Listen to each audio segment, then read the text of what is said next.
अस्सलाम वालेकुम। आप देख रहे हैं नरगिस कुज़ीन। उम्मीद करती हूँ अल्लाह ताला के फजलो करम से आप सब खैरियत से होंगे माशाल्लाह। तो आज कुछ ऐसा बनाया जाए जो चटपटा हो और उसमें प्रोटीन भी हो।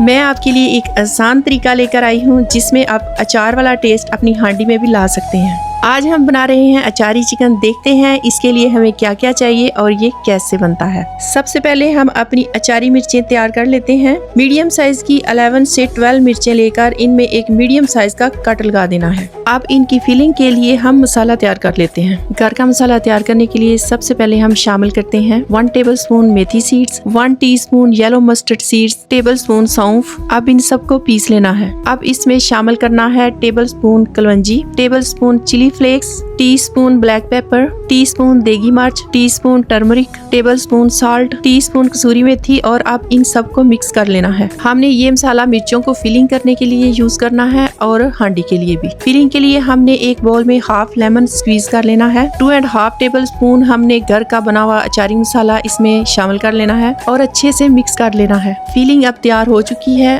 अब हम एक एक करके मिर्चें फिल कर लेते हैं। मिर्चों में मसाला बनने का मकसद है कि इनमें अचारी फ्लेवर आए। हमने इतनी ही अचारी मिर्चें डालनी है कि खाते वक्त हर किसी की प्लेट में 1-2 अचारी मिर्च आ जाए, जो कि लेमन की खटास की वजह से मजेदार हो जाती है। जब अचारी मिर्च हमारे नवाले में आती है तो फ्लेवर्स का एक्सप्लोजन होता है। खट्टा, तीखा, चटपटा अचारी मिर्चों का एक अहम किरदार है अचारी फ्लेवर के लिए। अब हम हांडी की तरफ आते हैं। हमने नॉन स्टिक का एक पॉट ले लिया है। इसमें 1 चम्मच जिंजर और गार्लिक चॉप किया हुआ डालना है। महीने में 1 दफा जिंजर और गार्लिक चॉप करके प्रेप कर लेती हूँ और फ्रीज कर लेती हूँ, जिससे फिर टाइम भी सेव हो जाता है और मेहनत भी कम लगती है। जब खाना बनाने का टाइम होता है तो फ्रीजर से 1 क्यूब लेकर 30 सेकंड के लिए माइक्रोवेव करके हांडी में यूज कर लेते हैं। 2 मीडियम साइज के ऑनियन चॉप किए हुए डाल दें। जब प्याज का कलर सुनहरा होना शुरू हो जाए तो 1 kg चिकन शामिल कर लें। इसे भूनते रहना है जब तक कि हल्का सा पक ना जाए। अब जो बाकी का घर का अचारी मसाला है उसको भी ऐड कर लेना है और साथ ही 1 टेबलस्पून चॉप की हुई ग्रीन चिली भी शामिल कर लेनी है। इसके साथ ही मैंने 2 टमाटोज की प्यूरी बना के शामिल कर दी है। अब इसे अच्छे से मिक्स कर लेना है।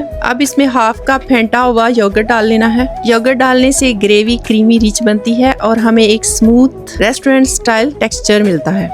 और योगर्ट स्पाइसेस को बैलेंस भी करेगा, लेकिन याद रहे इसको विस्क करके डालना है। अब हम इसे 5 मिनट के लिए ढक देते हैं और पकने के लिए छोड़ देते हैं। टमाटोज और योगर्ट डालने की वजह से ग्रेवी बन गई है, लेकिन हमने इसे और पकाना है। अब अचारी मिर्चें डालने की बारी आ गई है। मिर्चें हमने हांडी उतारने से कुछ देर पहले ही डालनी है ताकि ये टूट ना जाए गल के। हम मसालों को तब तक पका रहे हैं जब तक कि ऑयल अलग ना हो जाए। इससे मसालों का कच्चापन भी खत्म हो जाता है और सालन को एक रिच बेस मिलता है। अब इसमें कुछ जिंजर के स्लाइसेस शामिल कर लेते हैं। ये उन रेसिपीज में से एक है जो अगले दिन और भी ज्यादा मजे की लगती है। अब आखिर में इसमें बटर शामिल कर लेती हूँ। इस स्टेज पर जो खुशबू आ रही है ना, बस वही हमें चाहिए। अगर आपके किचन से अचार की इतनी अच्छी खुशबू आ रही है तो समझ लीजिए आप बिल्कुल सही जा रहे हैं। इस चिकन को अचारी चिकन इसलिए नहीं कहते कि हम इसमें अचार डालते हैं, बल्कि इसका खास मसालों का ब्लेंड ही इसको वो खट्टा और बोल्ड फ्लेवर देता है। आप इसे वीकडे डिनर के लिए भी बना सकते हैं या फिर दावत में भी सर्व कर सकते हैं। ये फ्रेश नान, रोटी या फिर सादे स्टीम्ड चावल के साथ भी बहुत लाजवाब लगता है। उम्मीद है आज की रेसिपी आपको पसंद आई होगी और रेसिपीज के लिए हमारे चैनल के साथ बने रहें। फी मान अल्लाह।